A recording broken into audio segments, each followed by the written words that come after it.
What's up guys, welcome back to Destiny Updates. This week's Bungie Weekly Update had some very interesting things to cover, including the list of Xbox and PlayStation achievements or trophies that Destiny will have, as well as Destiny's teen rating and a bunch more. So we're going to go through all of that here. Before we start though, I'd like to address the fact that I've been horribly inactive on the channel, as I'm sure you've all noticed. Now, unfortunately, this isn't exactly a new trend here recently, but it's worse than before because there has actually been tons of stuff to cover that I haven't been covering. The reason is quite simply lack of time. I had videos planned and everything, but I've had a ton to do at work these last couple of weeks, and making high quality videos really does take a lot of time and effort. I'm gonna try my best to improve this though, and I also have a friend who will be helping me out with some things on the channel as well, like planning out videos and such, so hopefully you will start seeing a better flow of content again in the future. I would like to apologize yet again though, you subscribed for news and you haven't been getting it, which sucks and I feel bad for letting you down. But I do seriously appreciate all of you, and if you're still patient with me after this, then I love you. You're awesome. Thank you very much. Now enough of all that, the news. This week's update is primarily just a big frequently asked questions type post with some good answers. And it's actually brought to us by Irk because Deej is out on a trip at the moment. So first up, we have this kind of awesome morphed panoramic style image of the wall in old Russia, which looks quite cool. And then the first question is regarding Destiny's development cost. We've heard that Destiny is costing Activision $500 million to create. But a recent interview with Pete Parsons on GamesIndustry.biz indicates that the actual development cost isn't anywhere near that. In the interview, Parsons said, "For marketing, you'd have to ask Activision people. But for development costs, not anything close to $500 million. I think that speaks a lot more to the long-term investment that we're making in the future of the product." Irk then reinforces that as well, so the development cost, even including marketing, isn't actually anywhere near $500 million. Moving on, the next question is if the Ghost's dialogue in the alpha was final, since that was a big point during the alpha. Irk said that the Ghost dialogue has already been updated for the beta, and will be updated again for the final launch. So those who were concerned, just remember that alpha is alpha. Now the exciting one, the achievements or trophies.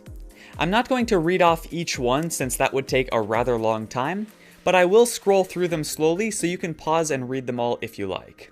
And you can find a link to the update in the description below if you'd like to check it out there as well. For the most part, these are all pretty self-explanatory. The majority seem like they will happen naturally over time as you play, and then a few you'll have to work a bit more specifically for. One of them that caught my interest though is Dragon Slayer, which requires you to kill a Champion of the Dark. I'm not quite sure what a Champion of the Dark is. I don't know of them being mentioned before this, although if they have been, please let me know in the comments, but it definitely sounds pretty interesting. It's quite cool to see all of the achievements though. It's fun to just look through them, and the badges look awesome. If you're one that really goes after them in-game and cares a lot about that, now you know what you'll have to do. The next question is when the beta begins. Once again, it launches on July 17th for PlayStation platforms, and then on Xbox very shortly thereafter, according to Irk. There's actually been a piece of news on this recently as well. A Destiny trailer on the Xbox dashboard had a screen stating that it will begin late July on Xbox platforms.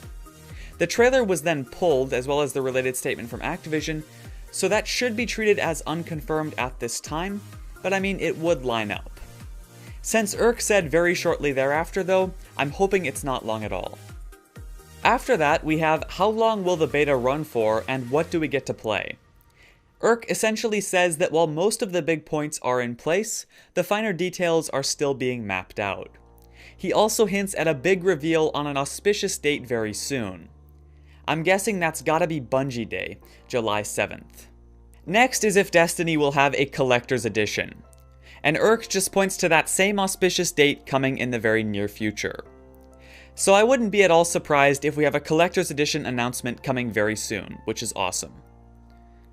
And then finally, the last one to look at here, has Destiny officially been rated T for Teen by the ESRB? This was pretty much confirmed the other day by Polygon, and Irk fully confirms it here. I'll go ahead and read off the whole quote he listed from the Polygon article on it. "We've always set out to make games that lots of players can enjoy, and to build experiences that matter to people. For Destiny, we didn't aggressively pursue one rating over another though. We constructed foundational pillars that have guided development from start to finish. We wanted our worlds to be a place people felt good about spending time in. We wanted our worlds to be worthy of heroes. For us, that meant Destiny would never be reprehensible, but rather bright, hopeful, and adventurous. That's a world that resonates with us, and we hope it resonates with gamers too." Now, the teen rating is of course contrary to Bungie's long history of rather unfounded mature ratings with the Halo series. Personally, I think it's a great thing. Halo shouldn't have been a mature title at all in my opinion, and they were able to achieve the teen rating with Destiny this time around.